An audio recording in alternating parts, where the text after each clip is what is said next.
I'm delighted to be talking with you tonight. Before I begin, my goal is to tell you a few things that you don't know about these cars and most importantly, perhaps the people who engineered them and designed them. I'd like to start by just mentioning that the notion of automobiles in a fine art museum is not a new idea. The Museum of Modern Art in New York had an exhibit called 8 Automobiles back in 1951. And it was shocking at the time. I mean, people really thought, what in the world is the Museum of Modern Art doing? But it was popular enough, so they reprised it in 2 years, in 1953. And subsequently, there were a couple of other exhibitions. And you probably know that Ralph Lauren showed his car collection in Boston at the Museum of Fine Arts and also at the Louvre. And as James mentioned, I've had the good fortune to do 8 exhibits of fine cars in fine art museums. So it's not new anymore, and I'm finding I don't have to do as much convincing and gesticulating and begging with the directors of art museums to get them to consider an exhibit. So we have 17 cars here, and what I like about these automobiles is that every one of them has at least 2 or 3 stories, something very interesting behind it, and I'm going to try to tell you some of those. And at the end, there should be some time for questions if you'd like. This is the car that if you came on opening night, the first opening night, it wasn't here. And that's the first time that's ever happened. But the car was being shipped from Kuwait, and the Canadian Customs took a liking to it and kept it a lot longer than we'd hoped. It's probably my favorite car in the exhibition. You know, people say, which of these cars is your favorite? Jay Leno always likes to say, which of your children is your favorite? But this is my favorite, and probably because of the absolute mystique of Bugatti. You know, you have a family of artists. Carlo, who did wonderful Art Deco furniture, Ettore, who did cars, Jean, his son, who went even further with designs, as we'll talk a little bit about this. And of course, brother Rembrandt, who was one of the world's foremost sculptors of animals. And Lydia, one of Ettore's daughters, was a painter. So if this car looks artistic to you, of course it is. And it was a total breakthrough in its day. I mean, figure in 1935, when this car was shown at the London and Paris auto shows, most of the automobiles there were upright, square architecture, and this was curvaceous. The body is made of electron alloy. It's a blend of magnesium and aluminum. And it was created by Jean Bugatti, who was only 25 years old when he designed this car. He worked with a Bugatti draftsman named Joseph Walter, and not much information has survived about Mr. Walter, which is too bad. But Jean was definitely the son his father really wanted to have, someone who could move the company forward. And the Type 57, which Jean worked on, and the Aeroleith coupe here is a Type 57, was an attempt by Bugatti, who only sold 12,000 cars in his entire lifetime, to reach certainly an upper segment of the market with a beautiful, fast car that could be a sports car, a sedan, even a race car. And Jean was pretty much the architect of all that. Sadly, he was killed in a Type 57, testing a car on a closed circuit when a drunk on a bicycle went out, and he swerved to avoid and unfortunately went off the road.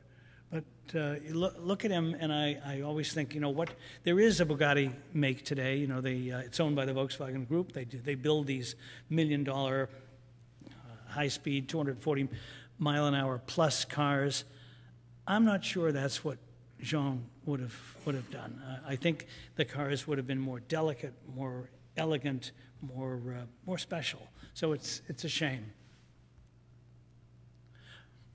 The Aeroleith that we have was pretty much taken apart by the Bugatti factory.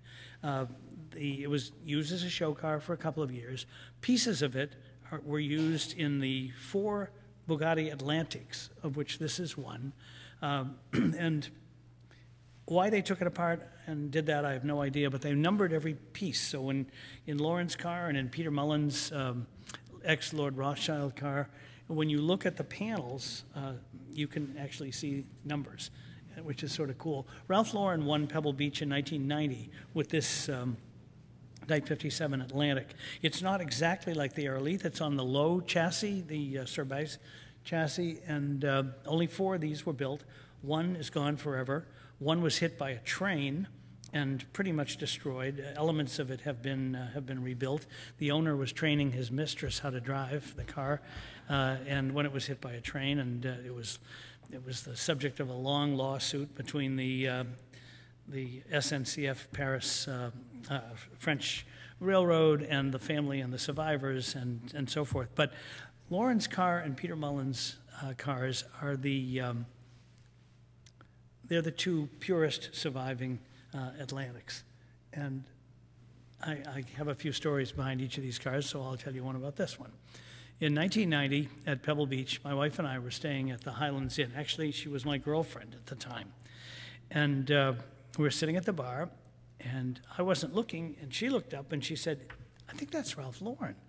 And I said, "Yes, would you like to meet him?" I had interviewed him a number of years ago, and he recognized me, so we started talking, and immediately I got this Hamlet-like soliloquy.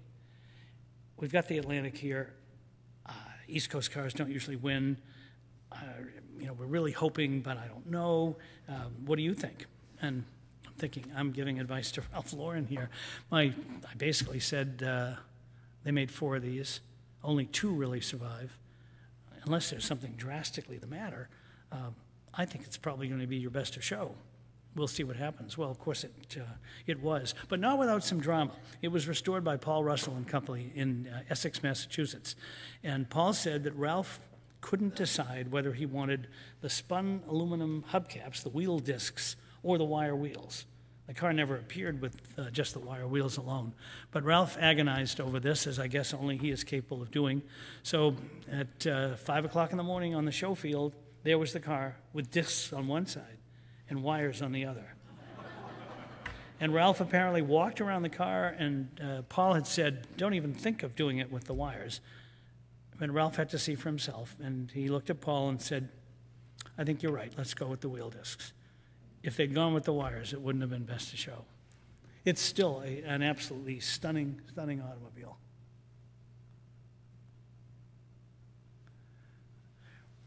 Gabriel Voisin, who was responsible for the Voisin C25 Aerodyne, made a fortune as an aircraft designer and engineer, supplying the French government with bombers and fighter planes in World War I. And like a lot of people who made a great deal of money, he wanted his name on an automobile.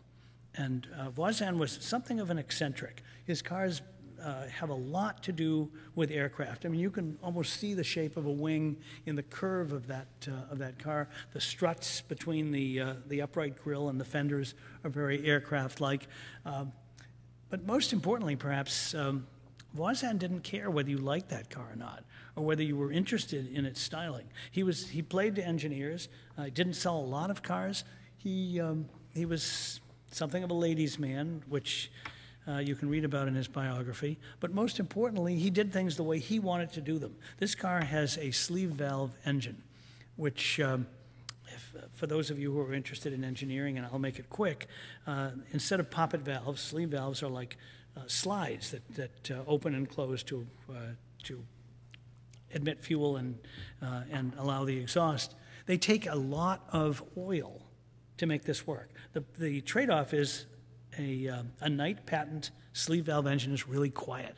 The bad side is that when this car goes down the road, it's enveloped in a cloud of blue smoke. Voisin didn't care. Here are the brothers, Gabriel and Charles.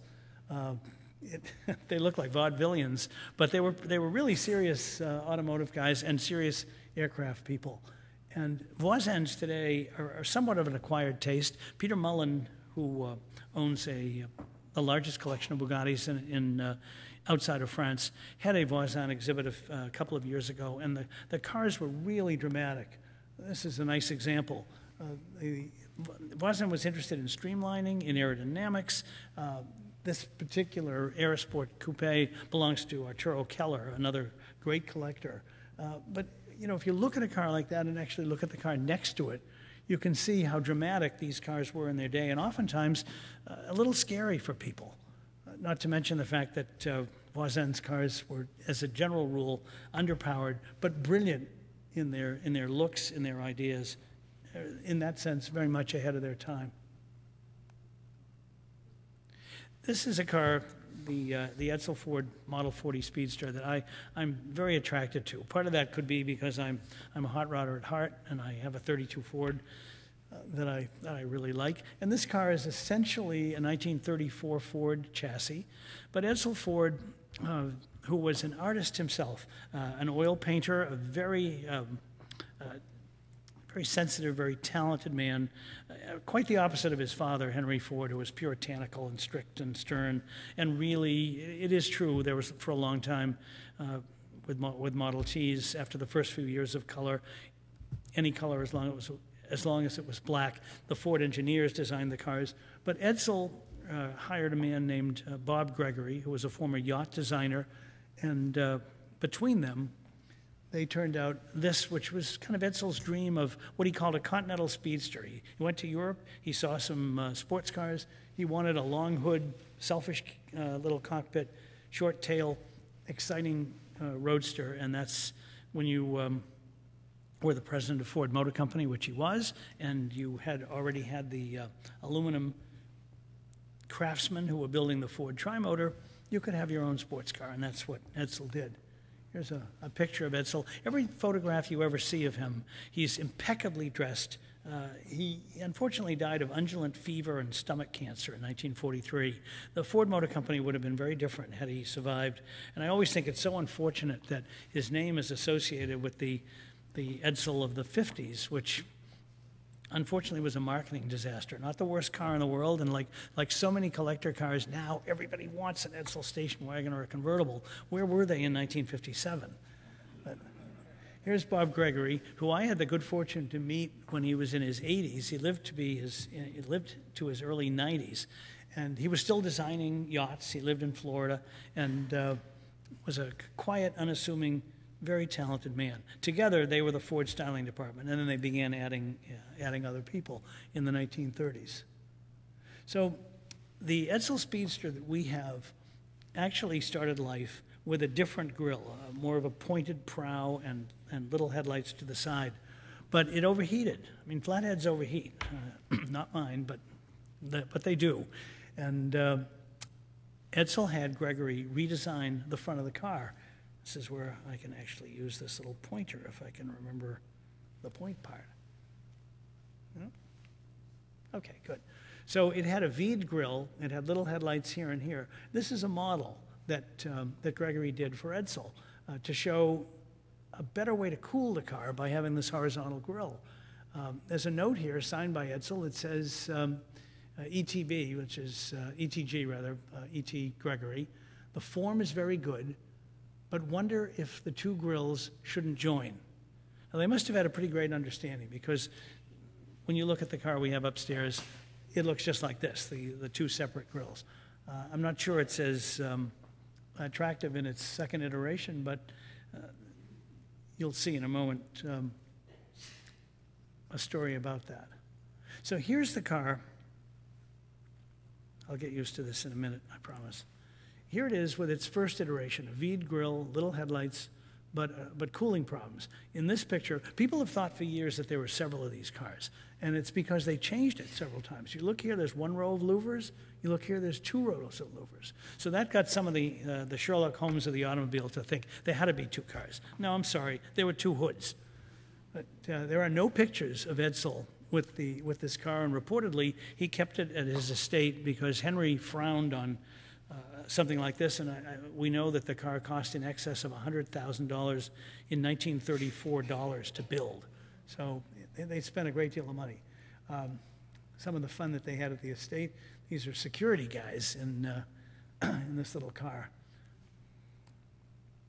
So what happened? Edsel died in 1943. The car was sold for about $1,000, and it went to California, and then it really disappeared.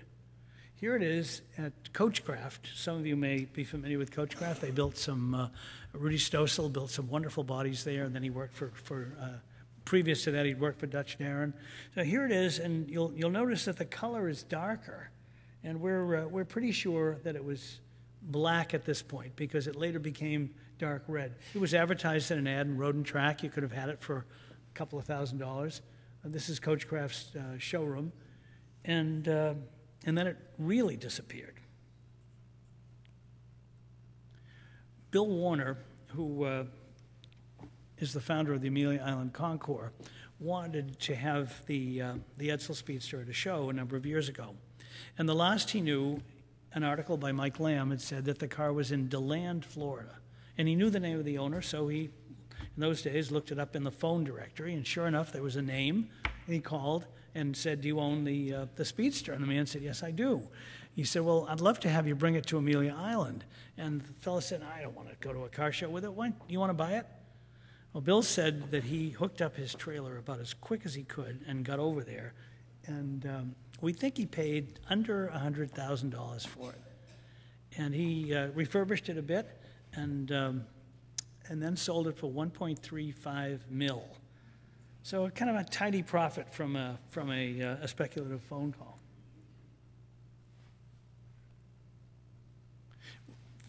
The Edsel Speedster, as we have it today, was purchased finally by Edsel Ford for the Edsel and Eleanor Ford house. It went to RM Restorations in Canada. They did a fabulous restoration. That dark green color that you see is reportedly Edsel's favorite color. He called it gunmetal dark gray, and it's lovely. Well, few people know that Edsel actually had an earlier Speedster. This is a 1932 Ford with a custom body, pretty much from the hood and cowl back. If you could see this really closely, you'd notice that the grille is V'd a little bit, like a 33, 34 Ford. It's a delicate, pretty car. This is leather here inside the fenders. So this was Speedster number 1. The car we have is Speedster number 2. This car, Edsel had sold because he wanted the car that we have now. So it went to a body shop guy in Connecticut. Somehow, at first it went to a GM designer, then it was wrecked, then somehow it ended up, and this is an old picture, in Connecticut.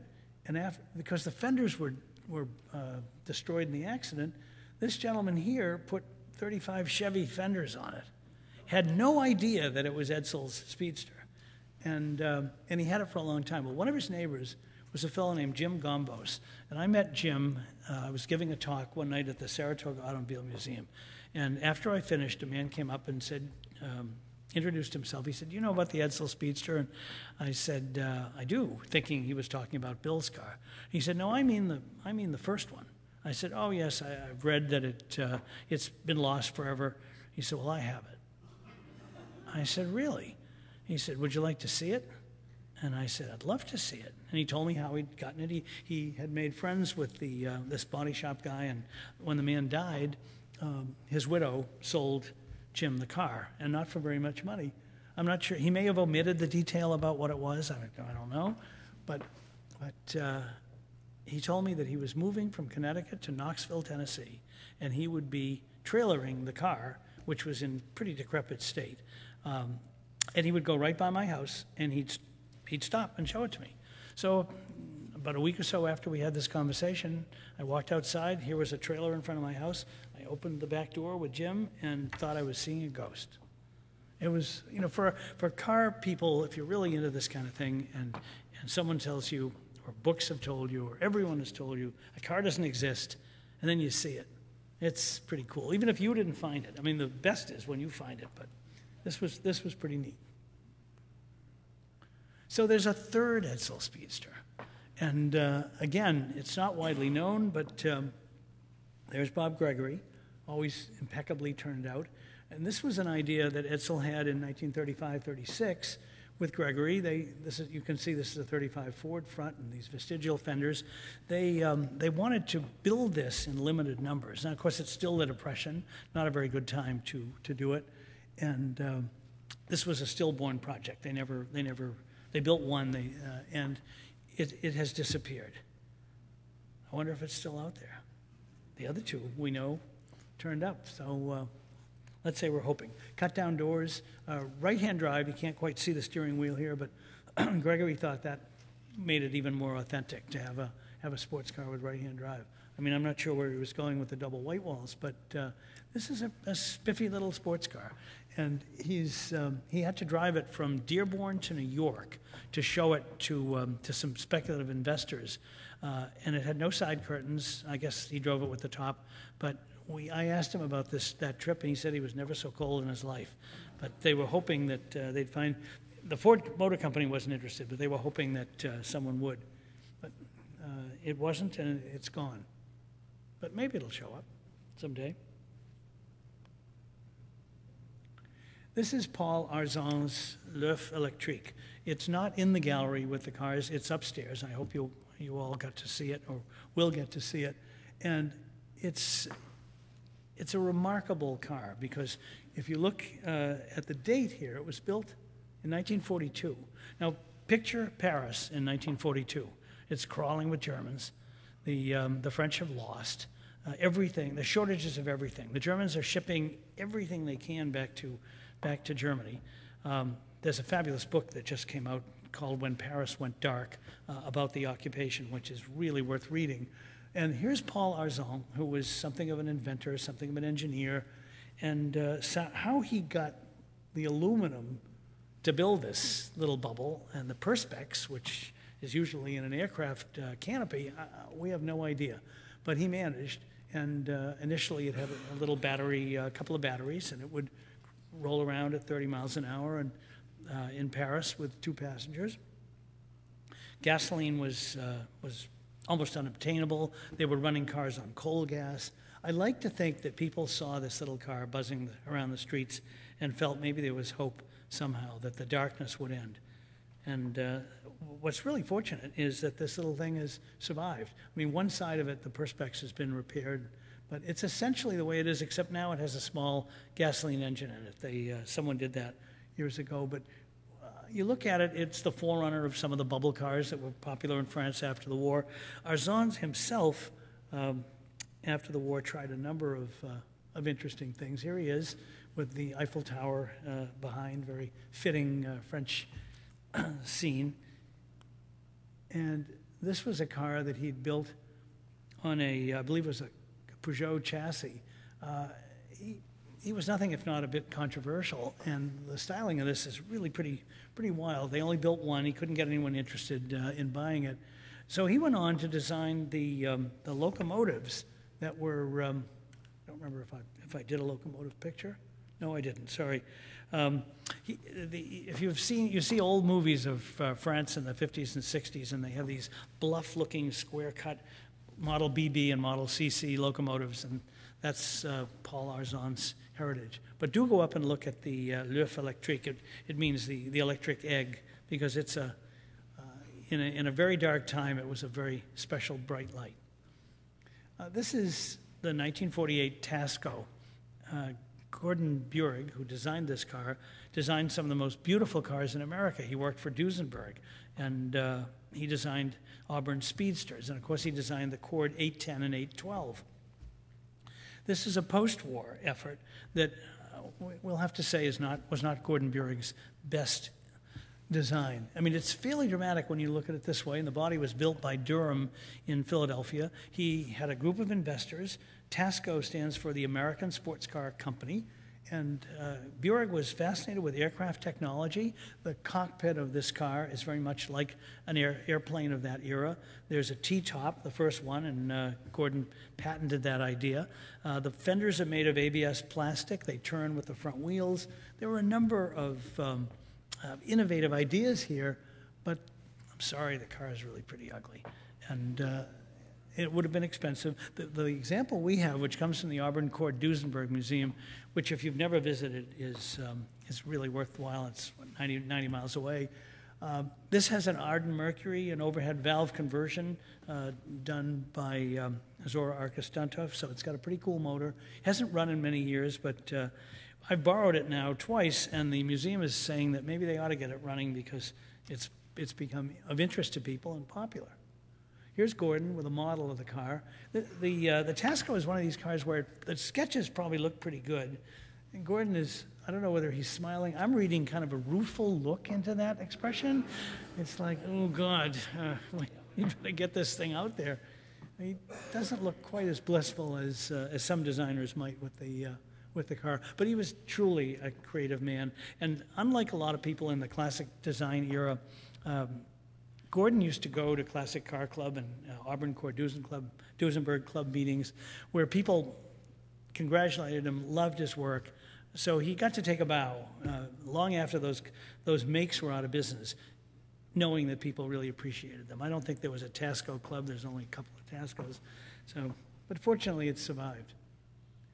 People ask, how do you get these cars in here? I'll take a quick side here. You know, they're trucked in. We use Reliable. Transport. We use a privateer named Ed Brown, who calls himself the tow guy, whose truck is a reconditioned trailer from an electronics firm. So you would never know he's hauling $1 million cars. In this particular museum, we had to take the cars off the Reliable truck, put them on a rollback, turn the rollback around, back it into the loading area, and then snake the car around into the elevator. I don't know if you have seen the freight elevator here. Philip might smile, but I lost sleep over that damn elevator for a long time. We'd measured it, we'd measured the cars, but somehow, and maybe we hadn't measured all the cars, and somehow, right to the end, I was really worried that we would get them all in. The High Museum elevator, which I'll show you in a couple of slides, was 227 3/4 inches long. Not long enough for Clark Gable's Duesenberg Speedster, but we did something with the bumpers. Here, with a car I'm going to show you in a few minutes, we had to take the rear bumper off. We had a great moment of drama when Angie Day, the registrar, called Gary Cervini, who owns the car, saying, could Ken take the bumper off? I mean, would you mind? And because otherwise we can't get it in the museum. And Gary said, okay, and I undid 4 bolts, took the bumper off, and the rest, as they say, is history. So we'll talk about that in a moment. So this is one of Gordon Buerig's great designs, Jay Leno and his 812 Cord. Jay, as you know, owns, I think now, 280 cars and motorcycles. I'm his ghostwriter, so I write his column for many years for Popular Mechanics. Now we do it in Auto Week. And Jay is a big Cord and Gordon Buerig enthusiast. Jay owns a number of Duesenbergs. So this is what Gordon did when he did something absolutely great. The Stout Scarab is one of the cars in this exhibition that people are fascinated with. And of course, they see it as the forerunner of the minivan. That's not how people saw it in 1935 or 36. They had no concept of a rounded aerodynamic car with virtually no hood, and an engine in the back, and the wheels to the corners, and an interior that could be reconfigured with a fold-out table. I mean, the notion of a minivan was unheard of, and the Scarab was $5,000 when a new Ford sedan was about $650 or $700. So people like Harvey Firestone were some of William Stout's investors, but we know they built 6 cars. They may have built 9, but it was a failure. And today, when we look at it, we just realize another guy ahead of his time. William Bushnell Stout was Henry Ford's aerodynamicist. He designed the Ford triplane. You've probably seen pictures of those back in the 30s. It's one of the first successful passenger airliners with an engine in the snout and one in each wing. And they were built by the Ford Aircraft Division. Believe it or not, firms like Boeing and Douglas were actually afraid that Ford Motor Company would get into the aircraft business. Henry was really not interested in doing that, and they were worried that there'd be this competition. The good news, of course, was that during World War II, I mean, there's no real good news about World War II, but in this particular instance, Ford, under Edsel Ford, and Charlie Sorensen tooled up at Willow Run to build Liberator bombers. They had some aircraft experience. They adapted an automotive production line. They built a building a mile long and they built like 30,000 B-24 Liberators. They were building an airplane every 58 or 59 minutes, a flyable airplane. I mean, they did it with a lot of sub-assemblies and so forth. So a lot of that probably originated, the basic idea, with Bill Stout's Stout. Here he is. In the early 1900s, like 1910, 1911, he was the editor of an aviation magazine, always an inventor. If you can see, he's holding another flying car. I really wanted to do a flying car for this exhibition when we did it at the High, but we couldn't figure a way to get it into the building, even if we took the wings off. But Stout always believed that somehow an amalgam of an automobile and a car was possible. And you can see he looks a little happier than Gordon Burig putting the finishing touches on this thing, which I'm sure never flew. But, you know, what would we do without guys who think that way and gals who think that way? Here's someone demonstrating the Scarab back in the day.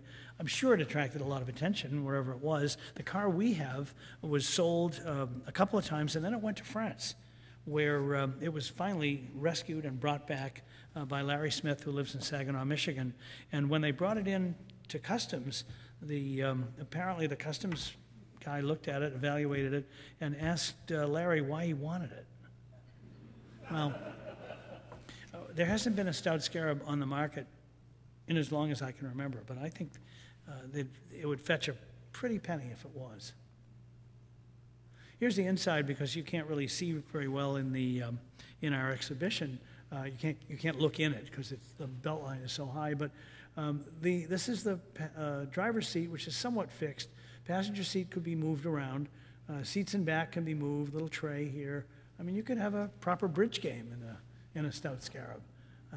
I've driven it a couple of times. It's a jolly little car to drive. And what's particularly neat about it, we have a video that shows it driving down the road, and from the inside and from the outside, with this eerie 1930s music, and it's very cool. If there are 3 more Scarabs out there, it's certainly a car I'd like to find.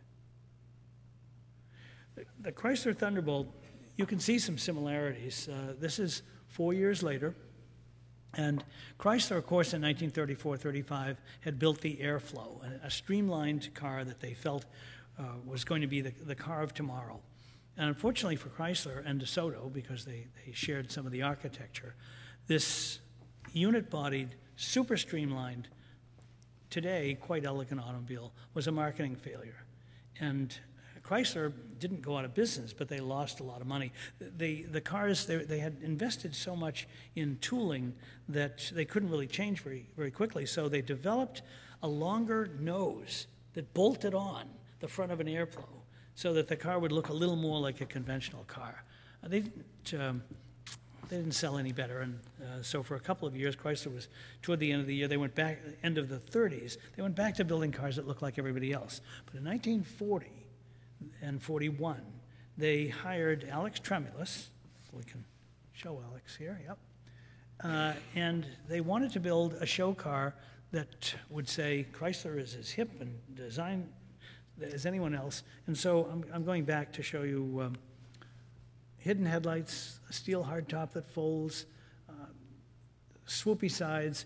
This is a bottom breather. The grille, like a modern car, most of the air intake is under this hood line. Push-button doors, just quite a sensational car for the time. They built 5 of these, and they built a group of convertibles called Newports, and they toured the country with these Thunderbolts. They went to Chrysler dealers, one at a time in various regions. And this car, the red one, went to Denver, and a man named Roger Wilbanks, who was a boy of 5, remembers going to see this car at the Chrysler dealership with his father and his brother, and a big crowd to see it, his father holding him up to look at it, and it made an indelible impression on him. And Roger is a big collector today. He's got some fabulous classic cars. He owns the car that he saw as a kid. It's kind of a nice full circle story, I think. So here's Tremulous. Now Tremulous, you might remember, went on to be one of the designers of the Tucker. And we could spend the rest of the night talking about the Tucker, and I would watch you all nod off. And people say, why didn't you have a Tucker in the exhibition? And that's a long story. But Tremulous was one of these unsung heroes in design. He worked for several of the car companies. He was very much a futurist. He developed a motorcycle to run at Bonneville that used a kind of a gyroscope to keep its balance at very high speed. Very, very inventive, clever guy. Ralph Roberts also worked on the Chrysler Thunderbolt, so I wanted to credit him. And I actually, I'm very pleased that we finally found a picture of Ralph Roberts. I've been looking for years. So Ralph, here's to you. Now, Airflows. This is a Chrysler Airflow. I took this picture just a couple of weeks ago. My friend Mark Smith, who's a wonderful collector down in Lynchburg, Virginia, came up with these 2 Airflows. Whoops, oh, I know better than that. And both of them came out of storage where they had been in storage for decades. This is kind of an old car enthusiast dream, but there's a lot of work to be done. Animals have burrowed into the seats here, and there's a little bit of surface rust from being in a barn. But both of these cars are going to go to good homes, to collectors now who really appreciate all the great engineering in a Chrysler Airflow. Chrysler itself did these wonderful advertisements that showed an Airflow bouncing off a cliff, rolling over a couple of times, and landing on its wheels and starting up. I mean, it was rugged, and today, you know, when you look at it, you know, we see kind of like the Atchison, Topeka, and Santa Fe railroad trains of that era. I've come to really like Airflows. I mean, the more I see them, I've driven a couple of them, I've had them in exhibitions. The public didn't like them. The public liked the Thunderbolt, but the war started, and like so many things, Thunderbolt styling had to wait for another 5 years to be integrated into Chrysler cars. This is the Heise elevator, by the way. We have a couple of inches, well, the width of a guy standing here and not much more in the back. Now, getting cars in museums that were never designed to have cars is truly a challenge. And in this instance, we're using Gojacks. Some of you are probably familiar with these, so we can slide a car easily. We can turn it in its own axis. In this particular instance, I've actually driven the car to get it onto this skid, and we're going up into the gallery with it. I've had 2 exhibits at the High, and taking bumpers off is a piece of cake, but compared to some of the challenges with other museums. One of the great things about these exhibits is I do get to drive some of the cars, not for long, not for far, but you have that little moment, and it's really fun. So here's the Norman Timms Special. This is a car that a lot of people find really fascinating. And Norman was a race car engineer. He designed the Blue Crown spark plug specials that won Indy several times. You can see one of those in a minute on this slide, and you can see one in the Indy Hall of Fame Museum. This is a preposterous car in many ways. Norman's race car engineering experience came into play here. The car has a Buick engine, probably the first crate motor. He went to his Buick dealer and ordered a complete engine. He built the chassis out of tubular construction with an air compressor. His theory was that if they pumped enough air into these airtight tubes, it would make the frame even more rigid. He built independent suspension from Packard and Ford parts, and the aluminum body that is really only it's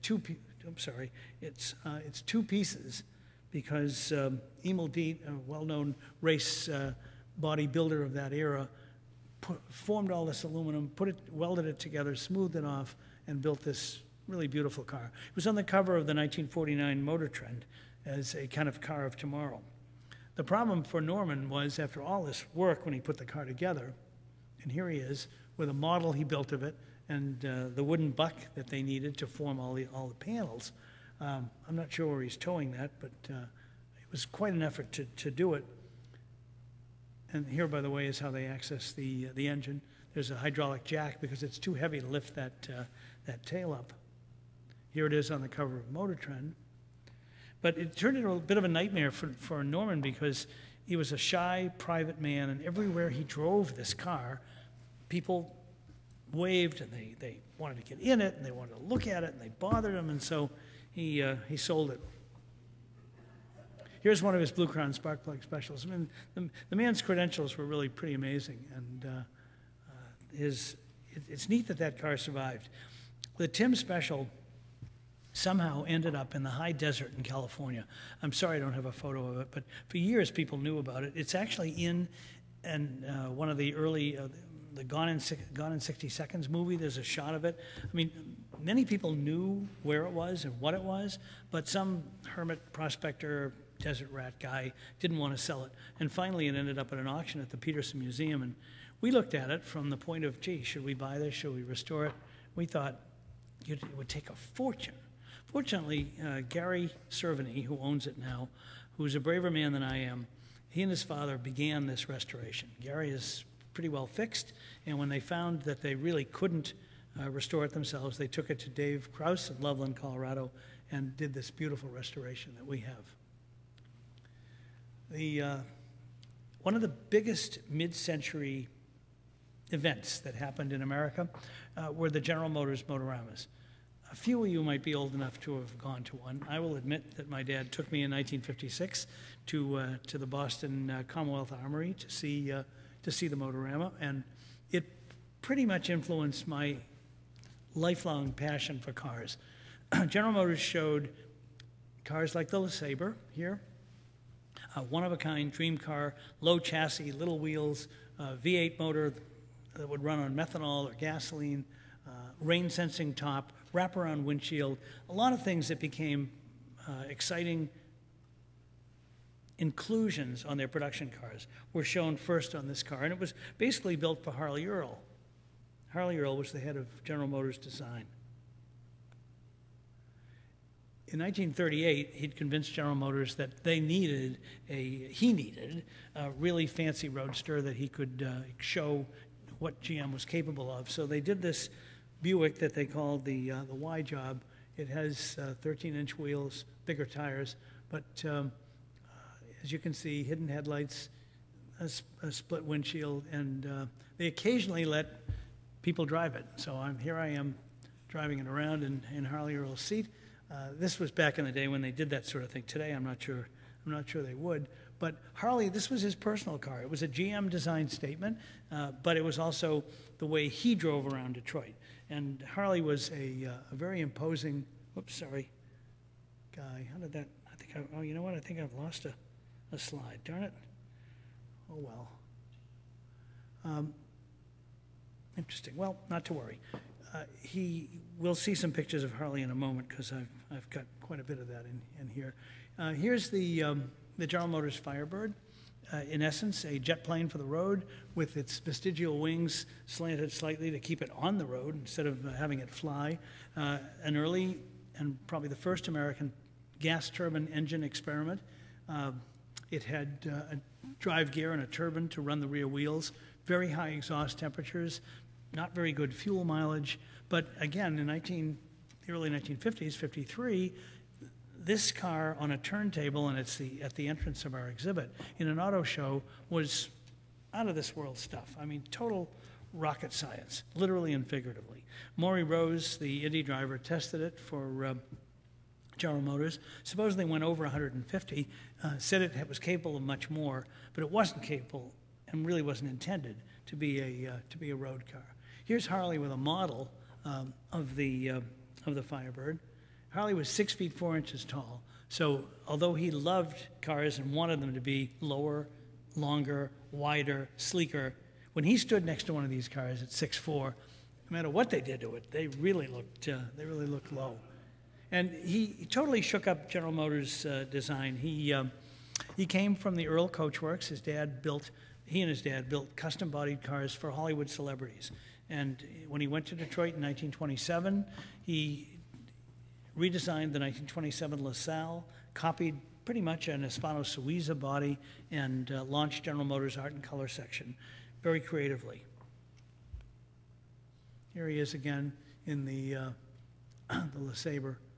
He was visible both in GM and out of GM. He was the symbol with his light pastel-colored suits and his great style of General Motors design leadership, and it's taken years for them to get that back. He was really a unique guy. This is the Buick Centurion, and I saw this car at the Commonwealth Armory in Boston in 1956. We don't want to do the math here of how long ago that was for me, but there's no mirrors on this car. There's a television camera in the tail and a little screen on the dash. We thought that was just extraordinary. The notion that a car, you could back up, you didn't need mirrors, and that was an era when only a couple of the wealthy people in my neighborhood even owned a television set. So we thought it was preposterous that there'd be a TV in a car. But General Motors designers were certainly thinking in that way. This car also has a bubble roof, a see-through roof, and again, a double panoramic windshield because it curves to the side and goes up and over. Cars like this were a way that General Motors said, look, we've got the patent on tomorrow. We know what the future is going to look like. In the meantime, we'd like to sell you this car, which certainly wasn't as modern, but there were people happy to take your order at a Motorama.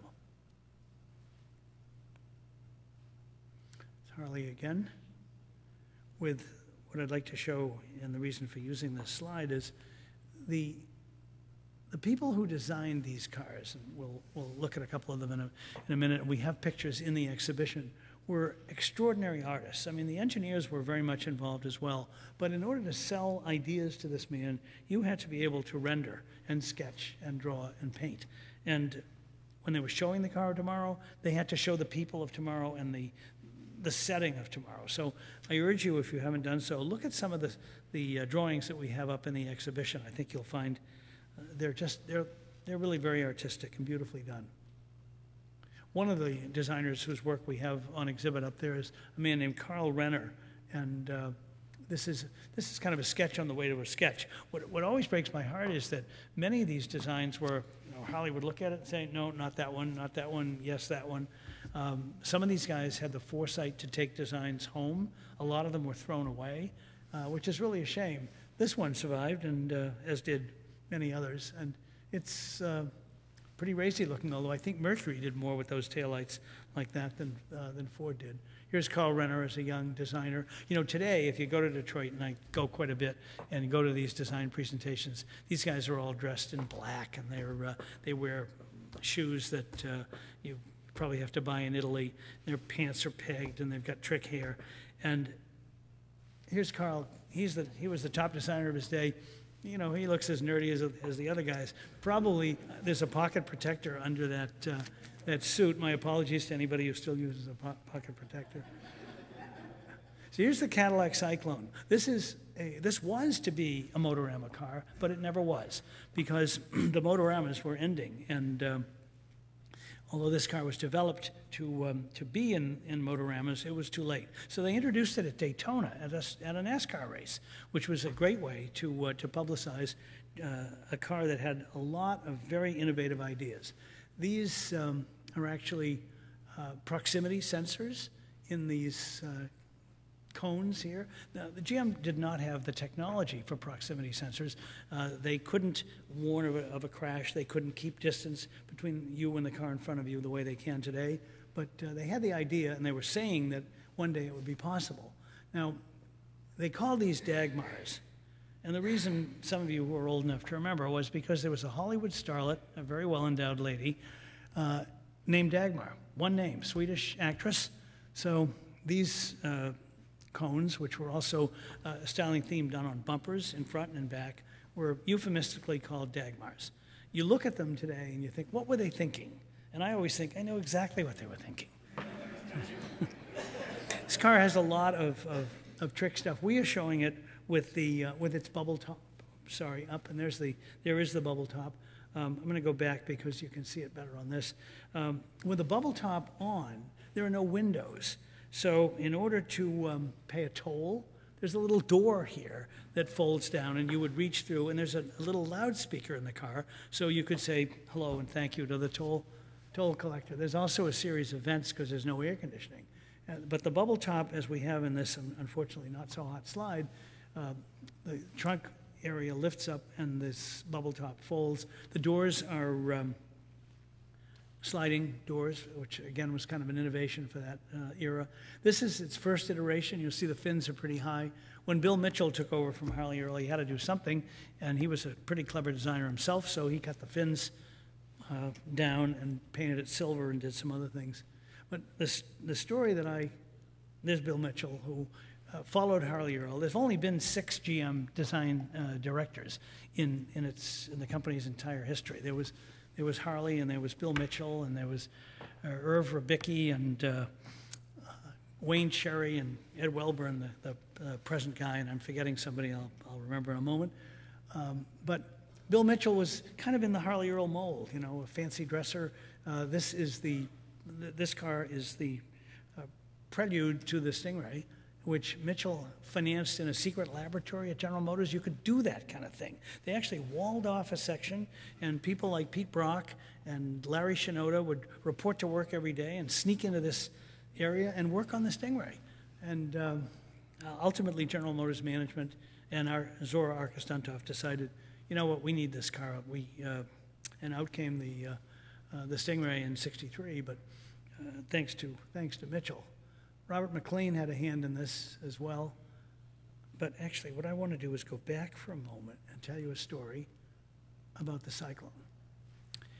I was at the opening of the LeMay Museum a couple of years ago. The LeMay is a huge museum in Tacoma, Washington. And present for the occasion were Nicola Bulgari, who collects Buicks and other fine cars, and Ed Welburn, who is the present head of GM styling and design, and Jay Leno. And to pass a little bit of time in this presentation, David Madeira, the head of the museum, asked Nicola and Ed and Jay what got them started on their automotive careers. And Bulgari talked about how, as a young boy growing up in war-torn Italy, he saw a Buick, maybe it was a staff car, I don't remember, but it symbolized to him everything that was fabulous about America. So it's why he is a Buick collector today. And when Welburn was asked that same question, he told David that his parents took him to the Philadelphia Auto Show in 1961. He stood there, and he was mesmerized by this car, by the Cyclone. And now, of course, he's in charge of it as the head of the museum and styling and everything else. But he said he turned to his dad, and he said, "Dad, you know, I hope I can work for a company like that someday, to make cars like that." Well, it was Leno's turn. So David said, "Jay, well, tell us about how you got started." So Jay says, "Well, in 1961, my father took me to the Boston Auto Show, and they had the General Motors Cadillac Cyclone." He said, "I looked at that car. I was so impressed. I turned to my father. I said, 'Dad, someday I want to work for a company that makes cars like that.' And my father said, 'Son, a boy named Ed Welburn in Philadelphia is going to have that job. So you better think of something else to do.'"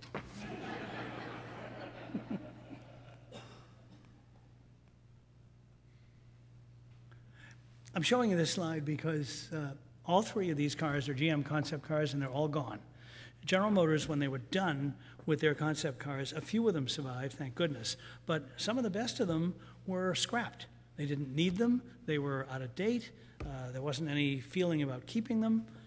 But fortunately, some of them went to a junkyard called War Oops in north of Detroit, and the junkyard owner,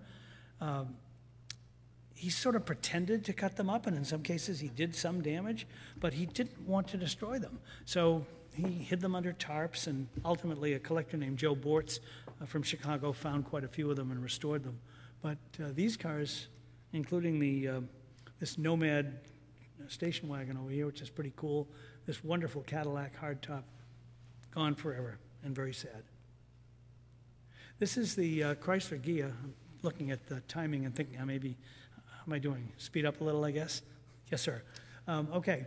The Gilda, named after Rita Hayworth in a movie called Gilda, inspired by Virgil Exner, designed by Giovanni Savanuzzi, very streamlined. The fins were tested in Ghia's wind tunnel. Chrysler used Ghia because they could build prototype cars quicker and cheaper than anybody in the United States. And this car originally was designed for a gas turbine. It now has one. And the design is just impeccable, I think. I mean, elegant. Virgil Exner was the the designer, and we have a little model next to the Ghia Gilda upstairs that was the inspiration. And Exner took it to Giovanni Savanuzzi, who was an aerodynamicist and an engineer, and Savanuzzi did the design that you see in our exhibit. This is the Lancia Stratos. Bertone, Nuccio Bertone, was involved, as were a number of Italian designers, in building what, for the time, would be the lowest functional automobile. And Bertone won. He took some Lancia parts. He didn't have permission from Lancia. He found a wrecked Fulvia and built this impossibly low car along with Marcello Gandini. Here's Bertone, and here's Gandini with the cigarettes that killed him, unfortunately. And they built this extraordinary automobile. It's owned by Dr. Thomas Mao of Los Angeles. Here it is a few weeks ago. I took this picture at the Kuwait Concours just to prove that it can be driven. It was driven over the ramp. Thomas is kind of a big guy. He doesn't fit really well in it, but it's a unique car from an era when how low can you go was answered by that automobile. Here it is again. Have you noticed this person is looking to hitch a ride?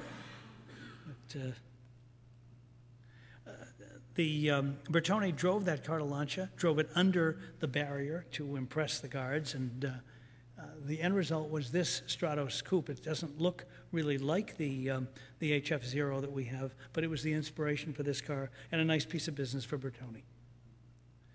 The Ferrari 365 Treposti came about because Enzo Ferrari was happy to have race cars like the 250 LM with mid-engine V12s, but he didn't think cars like this were fit for his customers. He thought they'd kill themselves on the street, that a mid-engine car was too dangerous. Sergio Pininfarina disagreed. He built this show car, and you know if you've seen it, the steering wheel is in the center.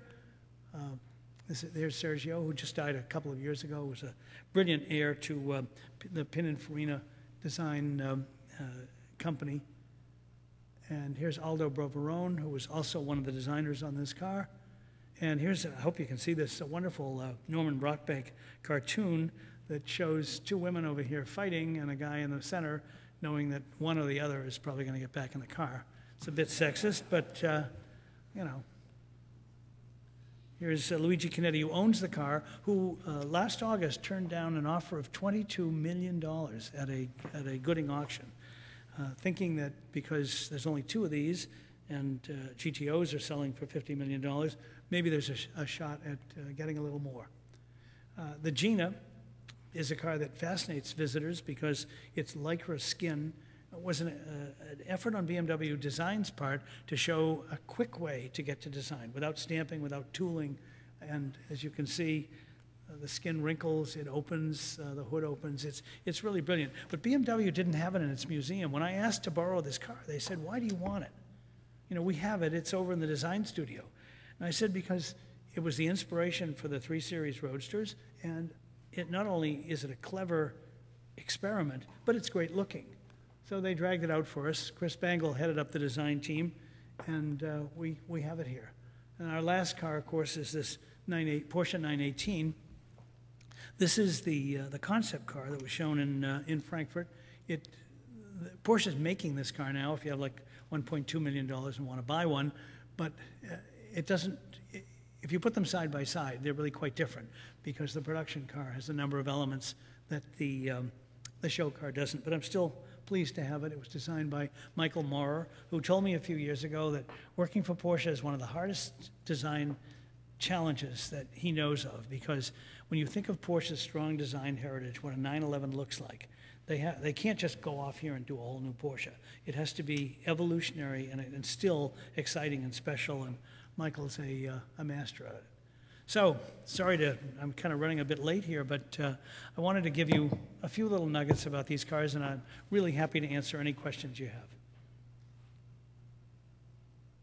Nobody? Yep. Yes, ma'am. This isn't a question, but my father talked about he bought a 1942 Chevy. He was able to get permission to get the Chevy, but he couldn't get any tires for it. So it was up on blocks till the end of the war.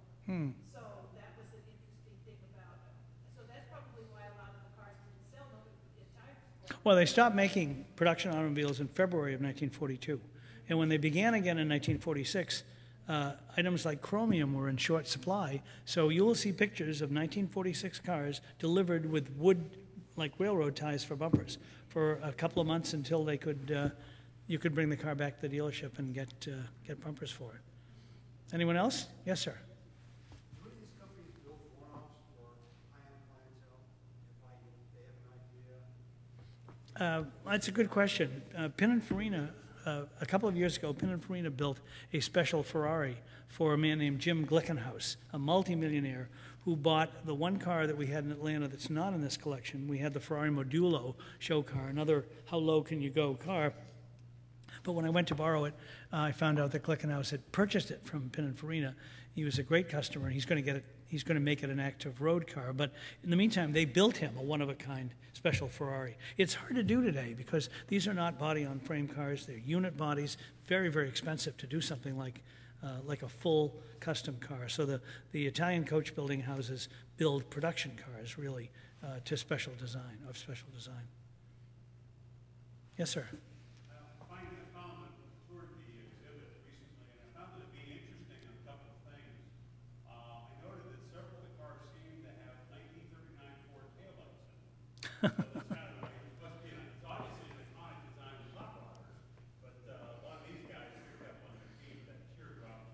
You're right. The Tasco has them, and the Tim's has them. Yeah, yeah. And then the other was the Chrysler Thunderbolt 41. I noted the 42 DeSoto, the production car, had the exact same headlights. Right. It had the hidden headlights, and then of course the war stopped production. But yeah, they wanted to bring a lot of these features. The purpose of these shows was so they could talk to the public, show them these things, and if they turned up their hands in horror, they wouldn't build them, but if they were interested or seemed to like it, they became production. Yes, sir. Yeah, what would you consider to be a significant car that was built in Indianapolis that maybe not everybody might know about?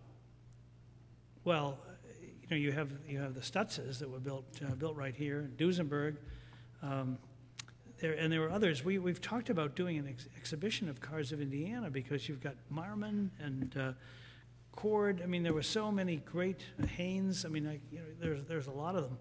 But certainly the Stutz. I mean, I walked by a Murphy-bodied Stutz sedan that's at the airport now on display, and Stutzes were wonderful cars. Indiana, when you consider the makes of cars that were built in this state, certainly rivaled Detroit for a long time. And when you look at the luxury side of it, I mean, many of these cars were high end and they were really beautifully done. So someday I think we have to do an Indiana exhibit. Yes, sir. The Stutz at the airport had the steering wheel on the right-hand side. Do you know why that is? Must have been built for a client who would have it overseas, perhaps. It's the only thing I can think of. Although we have two French cars that have steering on the right because that was kind of an affectation. The French liked having the steering wheel on the right, and they even built post-war cars, even though they drive on the left-hand side.